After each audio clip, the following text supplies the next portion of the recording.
Saya mau bertanya tentang madhab yang digunakan ormas Islam dari kalangan Muhammadiyah itu apa Ustaz? Apakah sama dengan dipakai oleh saudara kita dari kalangan salaf yang menggunakan manhaj salaf? Dan saya ada di lingkungan yang beda madhab, apakah yang dinamakan toleransi saya juga harus mengikuti cara bermadhab, cara ibadah seperti mereka? Contohnya dengan amalan-amalan seperti tahlilan, kunut dan sebagainya. Apakah saya harus seperti itu? Mohon penjelasannya. Secara singkat saja begini, secara singkat. Anda harus bedakan apa itu manhaj, apa itu madhab. Itu berbeda. Saya sering sampaikan kalau manhaj itu cara kita berislam. At-tariqul wadih, jalan yang jelas menuju Islam dengan jalur mengikuti Nabi SAW. Contoh, saya hapus ini misalnya ya. Siapa Nabi kita? Nabi Muhammad SAW. Apa yang diturunkan pada beliau untuk membimbing kita? Al-Quran. Allah turunkan Al-Quran pada Nabi Muhammad SAW. Nabi Muhammad menjelaskan isi Al-Quran kepada masyarakat yang hadir di zaman beliau. Saya sebut masyarakat, bukan hanya sahabat. Karena Quran diturunkan bukan hanya pada para sahabat. Pada masyarakat pada saat itu. Cuman ada kalangan orang yang ketika diberikan tidak mau mengambil. Itu poinnya. Yang mau mengambil beriman pada Nabi, hidup di zaman Nabi, melihat Nabi disebut dengan sahabat pada saat itu. Nah, penjelasan Nabi kepada para sahabat, masyarakat disebut dengan hadis namanya. Hadis. Apa yang dikerjakan, apa yang dilakukan, apa yang dikatakan, apa yang melekat pada Nabi namanya hadis. Kalau itu jadi pedoman kehidupan berubah namanya dari hadis jadi sunnah. Muncullah istilah Al-Quran dan sunnah. Nabi ketika mengajarkan pada para masyarakat, singkatnya nanti ada menjadi golongan sahabat yang diajarkan Al-Quran dan sunnah. Isi Al-Quran dan sunnah minimal ada 3 bagian. 1 disebut dengan ibadah, 2 disebut dengan muamalah, 3 disebut dengan akhlak. Isi dari ketiga ini dibagi pada 2 bagian. 1, dalil dan tuntunan yang hanya 1 ragam saja, 1 cara. Di 1 dalil, 1 cara. Contoh, saya langsung ambil dalam ibadah. Contohnya sholat. Ada dalam sholat yang caranya cuma 1, dalilnya 1. Misal, ketika kita bertakbir misalnya, saat takbir apa yang dibaca? Allahu Akbar. Hadisnya 1, caranya 1. An-Nasai nomor hadis 886. Angkat tangan Anda, letakkan yang kanan, langsung menutup yang kiri. Simpan di dada. Redaksinya langsung. Fa wado'a, fa itu langsung. Tanpa jeda, tanpa ada gerakan lain. Mohon maaf ya, saya tidak bermaksud menyalahkan. Tapi hanya mengembalikan pada hadis. Kalau ada, kerjakan. Kalau tidak, cukup kita tinggalkan. Jangan terlampau kreatif dalam ibadah. Ya, misal, saya belum pernah menemukan misalnya, bukan bermaksud menyalahkan. Ustadz nggak enak ya. Kedengaran suara saya? Belakang kedengaran? Kok bisa jawab? Ya. Bisa minta izin. Luar biasa di UPI ini ya. Baik. Tidak kedengaran bisa jawab. Lihat sini. Angkat yang kanan, letakkan kanan di kiri. Redaksinya langsung. Langsung itu artinya tidak ada jeda, tidak ada gerakan lain. Begitu diangkat, letakkan yang kanan di kiri. Saya mohon maaf, saya belum menemukan. Dan sebagian beralasan begini, Ustaz, nggak enak lah. Masa sama Allah kiri dulu? Kenapa tidak kanan dulu? Allah, kanan masuk, kiri. Nah, tutup misalnya. Nah, ini fokus ya. Kadang-kadang kaki naik dikit misalnya ya. Misal, mohon maaf. Ini hadisnya cuma 1, caranya 1. Disebutkan 1 hadis 1 cara karena menurut ukuran agama semua umat Islam mampu melakukannya. Makanya ketika dilakukan 1 cara semua orang bisa semua orang dan mengucapkannya Allahu Akbar, tidak ada kalimat lain. Kalau ada yang seperti ini artinya dipandang semua orang Islam mampu mengerjakannya. Karena itu tidak perlu kreatif mencari cara yang lain. Ya, misal yang tadi dilipat seperti ini saya punya koleksi 1235 kitab hadis. Saya mencari sampai dari yang hadis paling sahih sampai yang paling palsu. Saking palsunya yang tadi di kitab hadis palsu pun tidak ditemukan. Anda bayangkan. Misal, yang kedua, ada tuntunan dari Nabi yang sifatnya beragam dalil, beragam cara. Dalilnya bukan cuma 1, dalilnya banyak. Caranya bukan 1, caranya banyak. Contoh, masih dalam sholat. Bacaan Al-Fatihah. Bismillahirrahmanirrahim. 70 hadis. Dipraktikkan 4 cara oleh Rasulullah SAW. Kadang dijaharkan. Bismillahirrahmanirrahim. Jahar. Keras. Kadang silent. Bismillahirrahmanirrahim. Sil. Silent. Pelan. Kadang tidak dibaca sama sekali. Alhamdulillahi Rabbil Alamin. Tidak dibaca.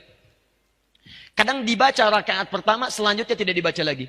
Bismillahirrahmanirrahim. Rakaat pertama. Kedua, Alhamdulillahirrabbilalamin. Tidak dibaca bismillahnya. 4 cara. 4 cara. Kadang baca yang ini, kadang ini, kadang ini, kadang yang keempat. Baca rakaat pertama, selanjutnya tidak dibaca lagi.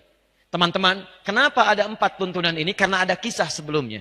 Sebelumnya dibacakan Alhamdulillahirrabbilalamin tanpa basmalah, turunlah pertanyaan dari Ibnu Abbas radhiyallahu taala anhuma. Ya Rasulullah, kalau Al-Quran itu tidak ada sekatnya, tidak ada pemisah dari ayatnya, orang akan menduga ayat satu dengan lain akan bercampur. Karena dulu belum ada pemisahnya. Qul huwallah nyambung ke Al-Falaq, Al-Falaq nyambung ke An-Nas, diturunkanlah terpisah Bismillahirrahmanirrahim. Sejak turun Bismillahirrahmanirrahim, setiap suratnya diawali dengan Bismillahirrahmanirrahim. Al-Ikhlas ada Bismillah. Setelah Bismillah nyambung ke An-Nas. Al-Falaq. Al-Falaq Bismillah. Setelah selesai nyambung ke An-Nas. Sebelum An-Nas Bismillah. Cuman satu surat yang tidak ada Bismillah, yaitu Al-Bara'ah. Surah At-Taubah. Surah ke-9. Kenapa tidak dimulai dengan Bismillah? Karena Al-Bara'ah dibuka dengan kalimat peperangan. Bara'atu minallah. Perang. Sedangkan Bismillah mengandung unsur kemuliaan, kasih sayang. Rahman dan Rahim. Dalam perang nggak ada kasih sayang. Nggak ada kasih sayang. Siapa yang perang ketika perang ada kasih sayangnya? Izin nembak ya. Dor, sakit nggak? Nggak ada. Tembak ya tembak. Nggak ada orang perang no kasih sayang. Nggak ada. Karena itu ayat Al-Bara'ah tidak ada bismillahnya. Kemudian dialihkan ke surat An-Naml di situ. Di An-Naml ada innahu min Sulaiman wa innahu bismillahirrahmanirrahim. Lengkap. 114 disebutkan. Nah, ketika turun ini, Nabi kemudian punyalah 4 kebiasaan ini. Kadang-kadang kalau ngimami orang-orang Mekah tanpa bismillah. Kemudian mengimami orang-orang yang turun ayat tadi dengan bismillah. Kadang dikeraskan, kadang disirkan. Kadang dibaca pertama, selanjutnya tidak. Dari sinilah kemudian, ini yang disebut manhaj. Keempat-empatnya ini petunjuk Nabi. Jadi kalau Anda ingin mengamalkan satu di antara ini, sah. Karena semua berasal dari Nabi. Lihat baik-baik, lihat baik-baik. Ketika Nabi SAW wafat, meninggal dunia. Sahabat mengajarkan ajaran Nabi. Ini yang banyak semuanya manhaj namanya. Manhaj. Manhaj itu cara yang terhubung pada Nabi. Nah, ketika sahabat wafat diterangkan pada golongan-golongan setelahnya tabi'in. Maaf, ini mengajar. Misal Ibnu Abbas radhiyallahu taala anhuma, beliau tinggal di Mekah. Ubay tinggal di Madinah kemudian. Kemudian ada lagi Ibnu Mas'ud, kemudian beliau merantau sampai dengan ke Irak. Ali bin Abi Thalib beliau di Kufah. Ada lagi yang kemudian Muawiyah bin Abi Sufyan sampai ke Afrika Utara. Muaz bin Jabal sampai dengan ke Yaman. Perhatikan baik-baik. Ketika mereka pergi ke berbagai tempat, mereka mengajarkan ajaran-ajaran dari Nabi. Yang ini tidak ada masalah. Tapi yang ini, kan nggak mungkin mengajarkan keseluruhannya. Anda ketika akan menunaikan sholat, kan nggak mungkin membaca keempat cara ini. Pasti harus pilih salah satunya kan? Harus pilih. Ustaz nggak bisa, itu sunnah Nabi Ustaz. Jangan dipilih-pilih, semua kerjakan. Saya nggak apa-apa, kalau saya keempat-empatnya saya baca. Masya Allah. Imam Upi subuh, baca keempat-empatnya. Bismillahirrahmanirrahim. Bismillahirrahmanirrahim. Tidak dibaca sama sekali. Ini nggak bisa. Anda harus pilih salah satu. Harus pilih. Nah, ketika Anda memilih, baik, ketika Anda memilih, keempat-empatnya ini harus dipilih salah satu. Dibedakan pernikahan dengan bacaan sholat, ini berbeda. Lihat sini, fokus. Ini semua empat-empatnya disebut dengan manhaj. Ketika Anda pilih salah satu, kan, maka kalimatnya berubah. Ma dhahaba ilaihi. Ma dhahaba ilaihi. Hal yang cenderung saya pilih. Ma, pilihan. Dhahaba ilaihi, yang condong saya kepadanya. Ketika saya ambil pilihan itu saya praktekkan. Nah, orang Arab itu sama dengan kita. Kalau terlampau panjang dia singkat. Supaya nggak kepanjangan. Ma dhahaba ilaihi, keraskan. Ma dhahaba ilaihi, sirkan. Kepanjangan. Singkat. Madhab. Singkat. Madhab. Ma dhahaba ilaihi, singkat jadi madhab. Dia ada singkatan-singkatan di Arab. Bahkan beberapa ayat di Quran itu istilahnya bukan bacaannya. Istilahnya bisa disingkat. Disingkat yang dimaksud bacaannya. Misal, Bismillahirrahmanirrahim, basmalah. Alhamdulillahirrabbilalamin, alhamdulillah. Oh, ini sudah jam 9. Saya mohon maaf barangkali kita harus coba akhiri dulu. Kita tutup ta'lim kita malam ini dengan bacaan hamdalah. Hamdalah. Tidak. Ya. Belum selesai. Ini contoh. Ya. Contoh. Belum selesai. Baik, kita tutup dengan bacaan hamdalah. Anda bacakan alhamdulillahirabbil. Ketika disebutkan madhab itu bukan kelompok, bukan aliran. Yang dimaksudkan pilihan yang diambil karena tidak mungkin Anda mempraktekkan keseluruhannya. Maka ketika ini diturunkan, muncullah kemudian para ulama-ulama bintang di zamannya. Muncul kemudian Abu Hanifah, wafat tahun 150 Hijrah. Muncul Imam Malik, lahir 93 Hijrah. Kemudian muncul Imam Asy-Syafi'i, lahir tahun 150 Hijrah. Abu Hanifah meninggal, Asy-Syafi'i lahir. Muncul Imam Ahmad bin Hanbal tahun 163 Hijrah, lahir. Nah ini, orang-orang ini, lahirnya di awal-awal abad kedua Hijrah. Lahir. Bahkan Imam Abu Hanifah wafat 150. Imam Malik lahir tahun 93. Imam Asy-Syafi'i lahir 150. Imam Ahmad lahir 163. Fokus. 163 masih di abad kedua. Orang yang lahir masih kisaran abad kedua disebut generasi salaf namanya. Salaf. Generasi tempo dulu. Zaman old. Ini. Salaf. Di Imam Asy-Syafi'i, salaf. Imam Abu Hanifah, salaf.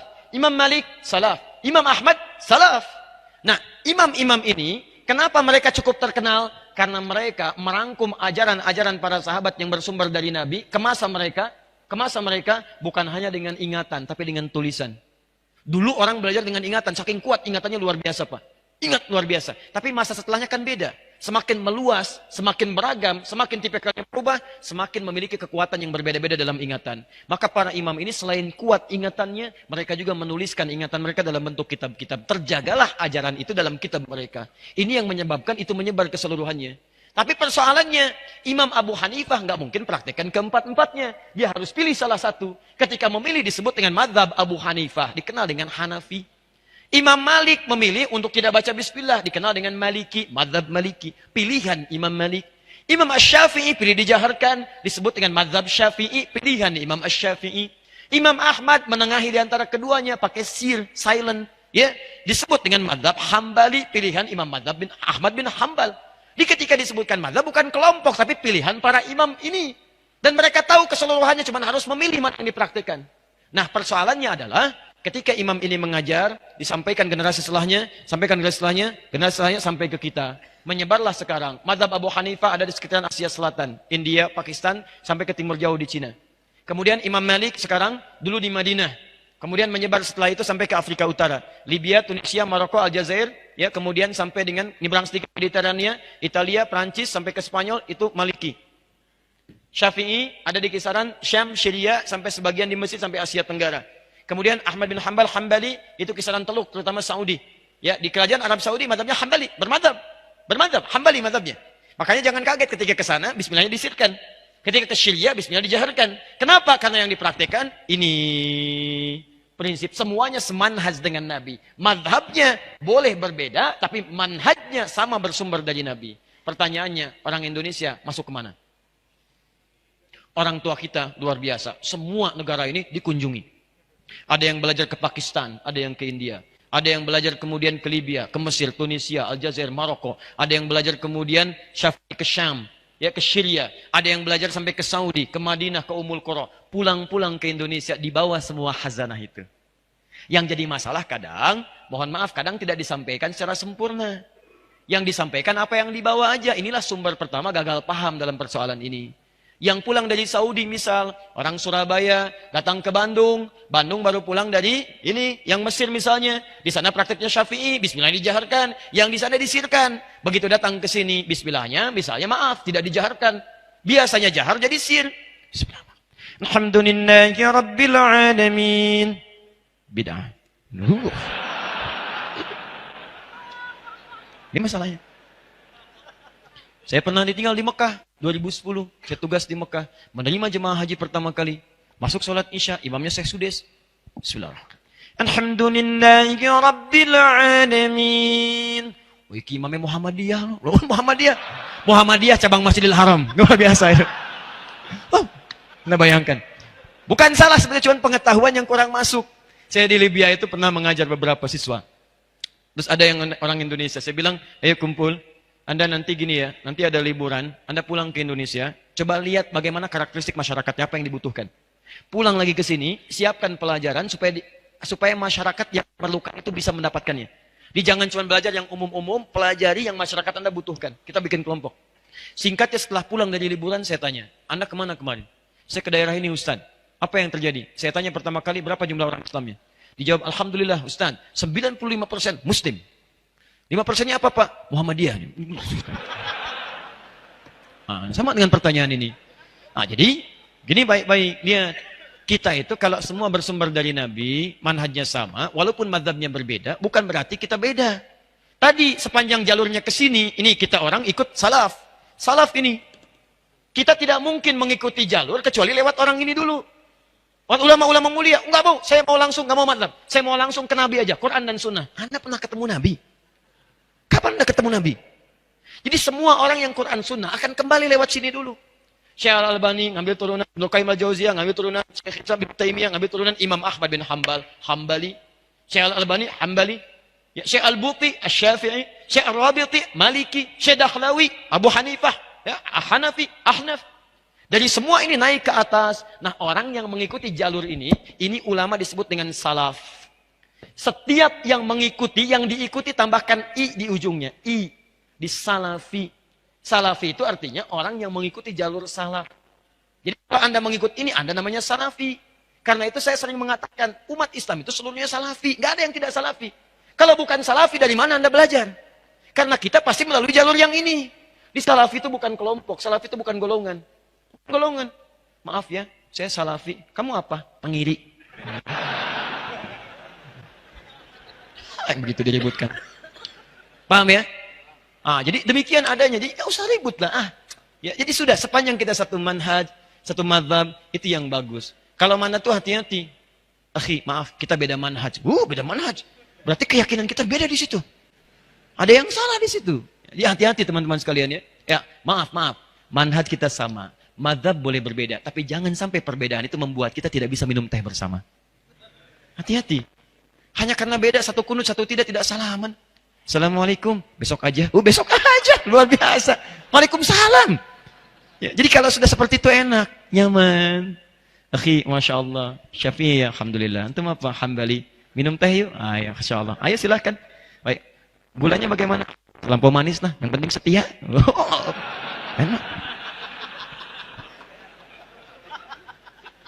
Sudah ya? Sudah lewat ya jam 9.